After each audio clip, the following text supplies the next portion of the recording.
Duffy. Thank you, Madam Deputy President. I hold serious concerns about this proposed legislation. The bill seeks to extend the cashless debit card to an area in Queensland that includes Bundaberg and Hervey Bay. It also makes changes that affect the cashless debit card scheme as a whole, including provisions to ensure that merchants are able to decline the cashless debit card transactions where the shareholder tries to use the card for gambling, alcohol or gift cards and other cash-like products. So let me remind you of the significant impacts of the existing CDC trial that's on now, impacting on many Australians. It works by quarantining 80% of a recipient's welfare payments on a special debit card that cannot be used on alcohol, gambling or to withdraw cash. This leaves only 20% of benefits able to be used as cash, and participation is mandatory for all working-age payment recipients who live in the selected trial sites. Madam Deputy President, make no mistake, this card has a deeply profound impact on people's lives. Because of this, it must be rolled out using evidence of the most rigorous standards, Madam Deputy President, and it should only be expanded beyond existing sites if the evidence shows that there has been some real and tangible social benefits to those who are forced to use it. We're told by Minister Dan Tehan that the implementation of the trial in the existing trial sites, Ceduna and the East Kimberley, has been a raging success, but he has scant evidence upon which to base this. An independent audit by the Australian National Audit Office, published on 17th of July this year, shows it does have some serious concerns. We were assured in this parliament that when the cashless debit card trial was commenced that there were plans for the most rigorous analysis, monitoring and evaluation of the cashless debit card trial. But the ANAO says that this has simply not happened. And the plans, which never eventuated, included a cost-benefit analysis and post-implementation review. The department also failed to properly measure baseline data, making it difficult to know what impact the trial has had. And I quote from the conclusion to the ANAO report, which states that the department's approach to monitoring and evaluation was inadequate. And as a consequence, it is difficult to conclude whether there has been a reduction in social harm and whether the card as a lower-cost welfare quarantining approach. It's extraordinary, Madam Deputy President, that the coalition government would now seek to extend this trial to a new site when the ANAO has been unable to conclude whether there has been a reduction in social harm in the existing sites. Have a think about that. This program that is costing in the millions to run in these trial sites, and we cannot even evaluate whether it's working.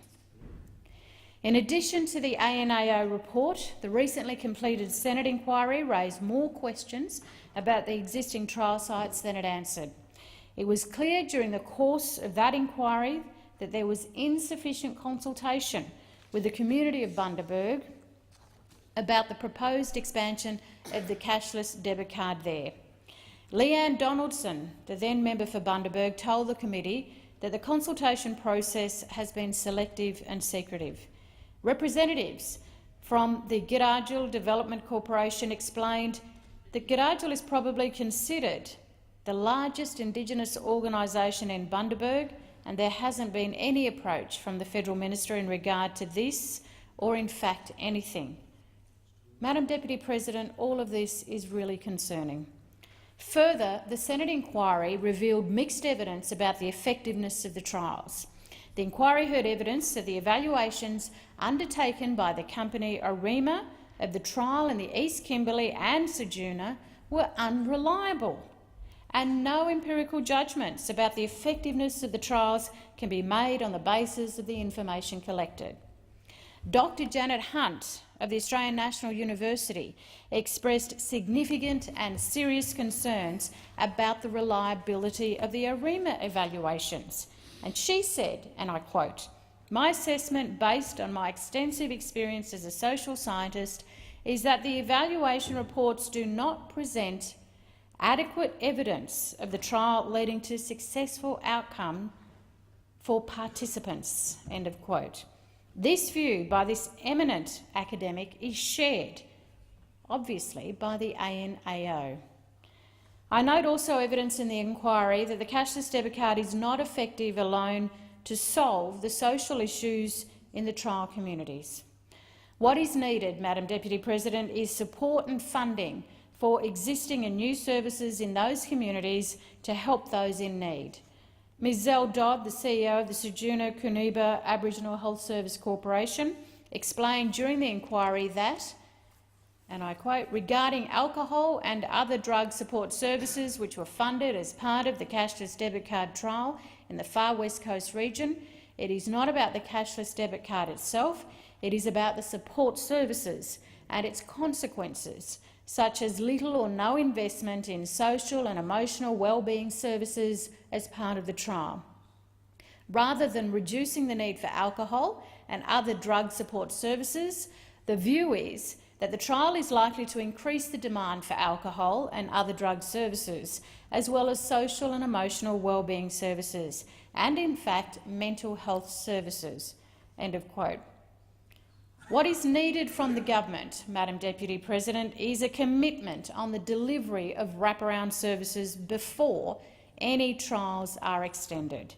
It is totally inappropriate to extend the cashless debit card to a new location when there are serious doubts about the benefits of the trial in the existing sites. The trials in the East Kimberley and in Ceduna have not been going on long enough to properly ascertain whether they have been effective. There is mixed evidence about the effectiveness of the trials to date, and a far more rigorous evaluation of the trials should be carried out. I'd also like to note the costs of implementing the cashless debit card.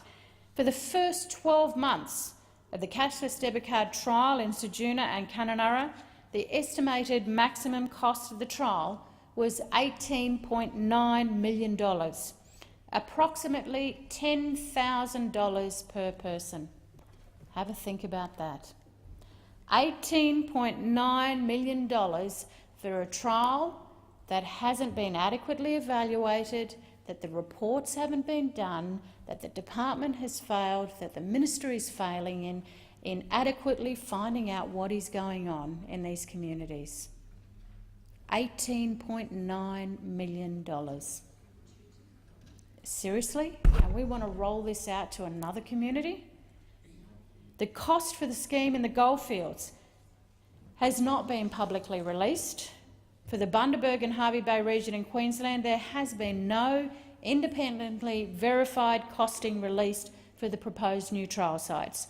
So we are being asked to vote, Madam Deputy President, on the expansion of the trial in the complete absence of financial costings for that trial. No costings of what this could be and what it could mean, and yet we only have to look at what's going on already in WA and the $18.9 million that is being spent in WA and South Australia. It is expected that around 6,700 people in Bundaberg, Hervey Bay would become trial participants. So if you base it on a similar number, $10,000 per person in WA and South Australia, maybe 6,700 times $10,000 per person, that might give us a fair idea. But that's not the official costings from that side. They haven't given us anything. As of March 2018, in Hinckley there were 8,108 New Start recipients, 764 parenting payment partnered recipients, 2,518 parenting payment single recipients, and 1,501 youth allowance other recipients. I hold serious concerns around the large numbers of single parents who will be subjected to this scheme.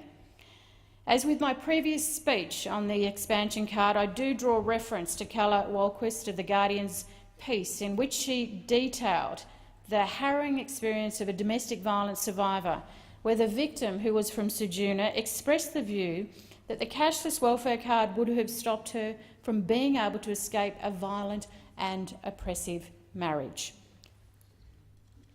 It is a story we heard too often in this Senate committee as we travelled, listening to evidence in relation to this card.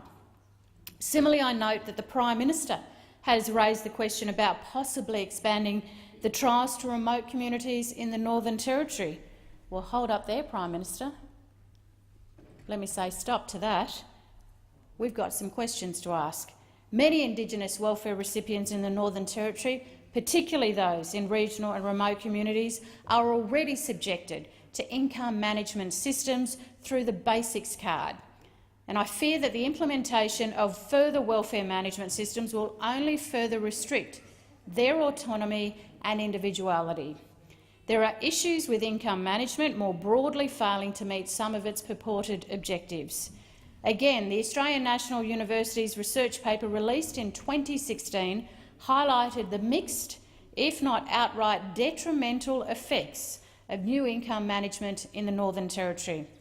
And while the Basics card model applies across the board, in reality, Madam Deputy President, it is Indigenous Territorians who represent 91% of people under the regime.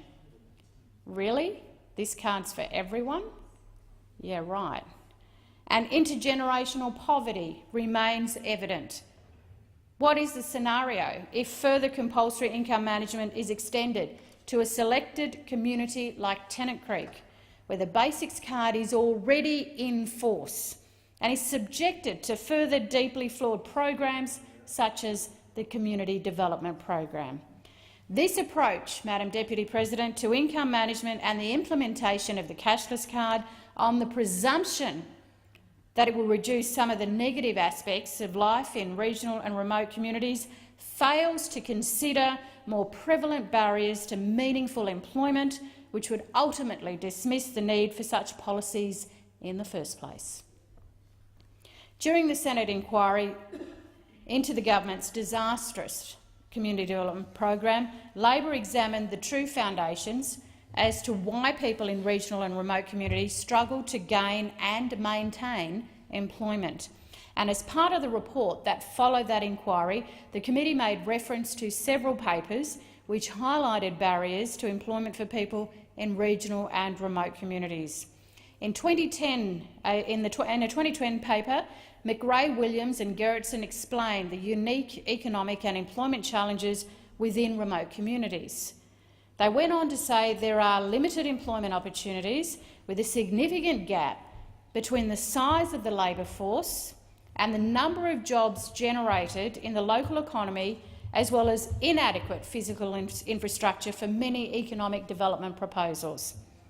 Similarly, a 2014 study by the Australian Institute of Health and Welfare also found that Indigenous Australians generally experience multiple barriers to economic participation, including lower levels of education, poorer health and more difficulties with English, which generally, in many cases, in particular in the Northern Territory, is not the first language for First Nations people.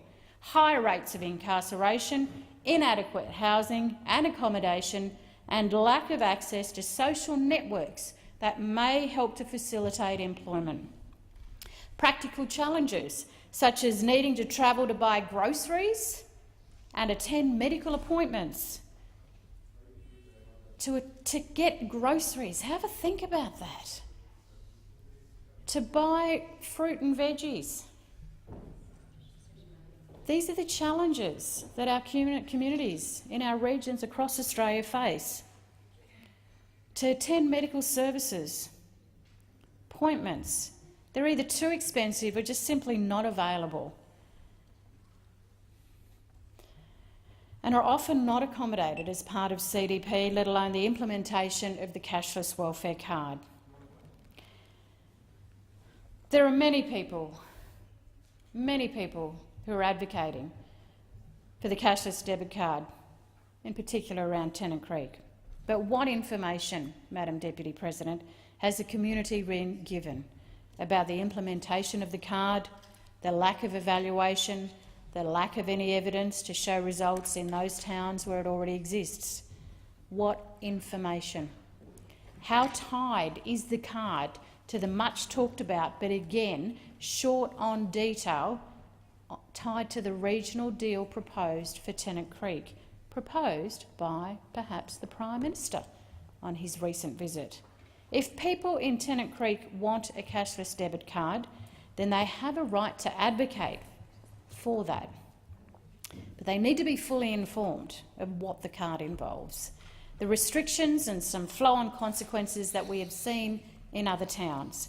Similarly, people in Hinkler need to be fully informed about the potential impacts, Madam Deputy President, of the cashless debit card.